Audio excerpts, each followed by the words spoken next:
Boy, things sure have changed. Once upon a time, summer trading was boring. It was quiet, not a whole lot happening. Options, they were mostly for institutional people. Now, retail is in charge. Retail traders are the ones that are driving the market. And what better person to talk about retail trading and the growth of options than Henry Schwartz, the Vice President of Market Intelligence at Cboe. Henry, how you doing, man? I'm doing great, Jamal. Good to see you. Good to see you as well. It's another situation in the market where all of a sudden we have geopolitical risk once again. You got chips flying all over the place, and SPX and VIX are at the middle of all of it, gathering all of the options trading. I mean, what's going on with options, girl? Talk to me about it. Well, last time I was on, we talked about how basically, we're operating at all-time records. We're averaging about, at this point, it's about 71 million contracts a day. Before COVID, we were not even 20 million contracts a day. So, volume is off the charts. And as you said, retail really has been the biggest story in the last few years. Our data shows retail is making up about 55% of the total market volume. So we're talking 35, 40 million contracts. On Friday, we traded 86 million contracts, or last Thursday before the holiday. And as you said, we got I guess a bit of a surprise last night with the truce falling apart in the Middle East. I don't know if it's that much of a surprise. I think everybody was kind of like, we're going to see how this goes. But today what we're seeing is kind of it is summertime. People are very busy watching. Last time I was on, it was the Knicks. Now it's World Cup. Although the U.S. did not survive it. But what we see is kind of your typical oil shock type of move, right? We have oil is higher, VIX is higher, broad market is lower. We're not seeing any panic. We're just kind of seeing, VIX is higher, but when we look at we have this VIX decomposition model, which basically shows us what parts of the SPX surface are contributing to the changes in VIX, right? So, VIX is up 2 points. It tells you that the market is anticipating higher volatility. But when you look under the hood, is it coming from an overall lift in volatility? Is it coming from maybe just downside puts are seeing the action? Today, it's kind of an overall lift, but it's actually pretty tepid. Yeah, I've seen that in the volatility newsletter. That's a very interesting thing. I've also seen how the dispersion has changed. Talk a little bit about that dispersion with individual names versus the index.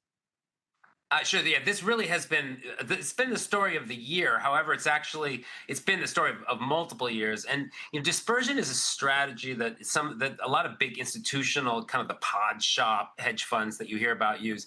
And it's pretty simple. It really is basically selling index volatility. Some sort of, whether it's a strip of options or just puts or whatever they sell, and buying single stock volatility. Okay, of some kind of assortment of stocks that are in the index. So Cboe, actually, we came out with a dispersion index and the VIX EQ, which is actually a pretty cool index. It's the VIX calculated on, I think, about 60 of the component names in the S&P, and it's weighted by market cap. And so, if you think about VIX, VIX is an SPX measure, but you can do a VIX on Apple, you can do a VIX on IBM, you can do a VIX on anything that you have decent market quality in the options themselves. And so the VIX EQ is effectively an average of the VIX style calculations from a bunch of the components.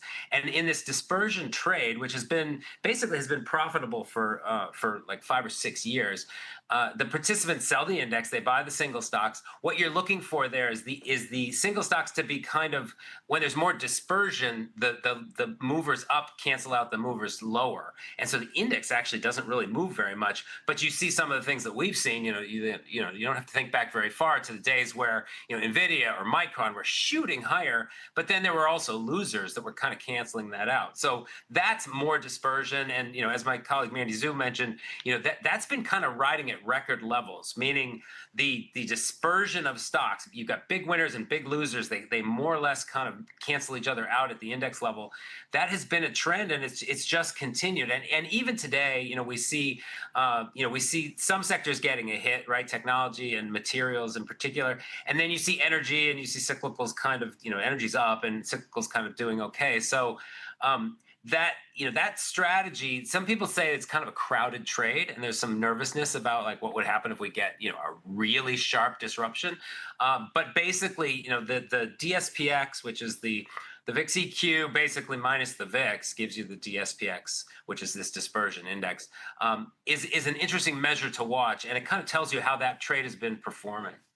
Yeah, it's fascinating. You bring up a good point. A lot of people look. It's clear the trade is crowded. All you have to do is look at a day like the last two trading days where you see mostly the chips, semis getting hit, even though it's not all of tech, right? You can see that that's a crowded area, and you can also see the dispersion. You can see people going into names like Walmart, like Costco, like Procter and Mm. Gamble, like some of these other areas of the market that really haven't been loved. So it's really interesting watching that dispersion index and seeing how it matches up with the VIX. But within all of this, I mean, we're seeing such a strong retail trader, and it seems as though retail traders are gravitating more to SPX, a little bit even more than XSP. I mean, are retail traders getting richer, or are they just finding more creative ways to trade SPX? I think retail traders are getting more sophisticated. They're kind of figuring out different strategies that make sense in different market conditions. I also think that we know they're using some automated ways to access the market in some cases. So that's very sophisticated. In a way, that's basically an algorithmic or a quantitative trader, but coming in through a retail platform. And we do see some of that. We also see that in the form of these ETFs that use options. So retail, this is one of the reasons retail has been this driving force in the market, basically kind of outweighing the institutional activity in a lot of cases. And in SPX, where the average volume is about 5 million contracts a day, I mean, we're talking about like 18-20 billion dollars a day in premium. Almost a third of the entire market is in that one product, which is traded on the Cboe floor and then also in a hybrid electronic fashion. That the 0-day option, right? That's been also a big story. It makes up about 2/3 of the SPX volume, and more than half of that is retail as well.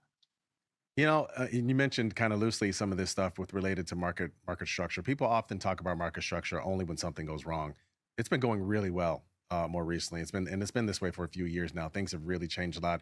Talk about PDT. That has been something that has changed. It's been big for us as far as retail people. What are things that are happening behind the scenes in market structure, if you have any, that are going well that nobody's talking about? Well, I think the biggest story is the SpaceX options launch, right? Like that was very anticipated, right? I've kind of never seen an IPO get so much hype that SpaceX did, right? And 135 up to 220, and now it's kind of pulled back, and there's a lot. I'm talking about coverage. This is it was $2.3 trillion in market cap for a couple of days there. Now it's really kind of come back. Options have been an amazing way to trade around that move, because what you had in the first couple of days was volatility was pretty high relative to kind of what the historic vol was.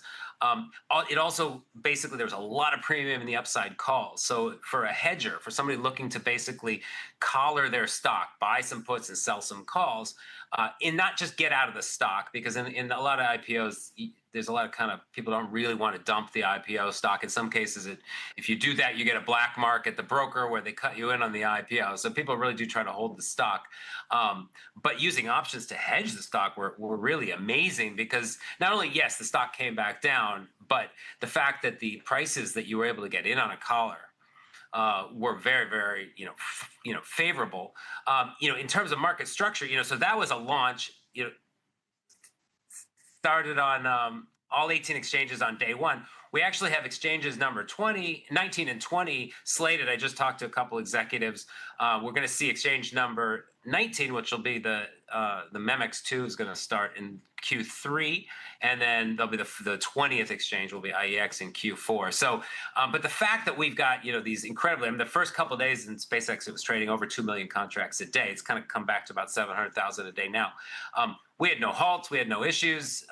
It kind of shows you that even though we have a really pretty complicated, fragmented options market when it comes down to like the bottom layer where you've got 19, 20 different exchanges, for customers, it just works really, really well. Brokerage firms like Tasty basically route that flow out, and the customers just get a good experience.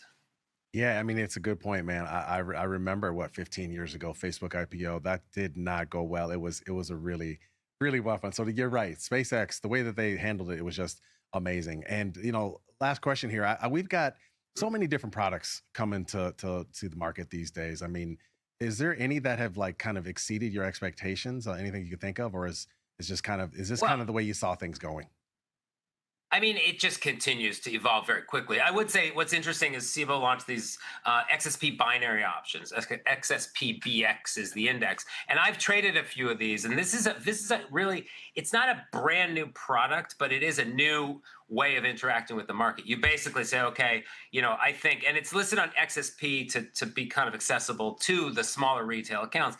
But you basically, there's only 1 and 2 day expirations in these. You decide, okay, I think SPX or XSP by the end of the day is going to be over 740, and you can buy a binary call. And basically, if it's 740 or above, even if it's just a penny or two, it cashes out at $1. So these are brand new. The volume's still pretty light. One day I think I was almost half the volume myself.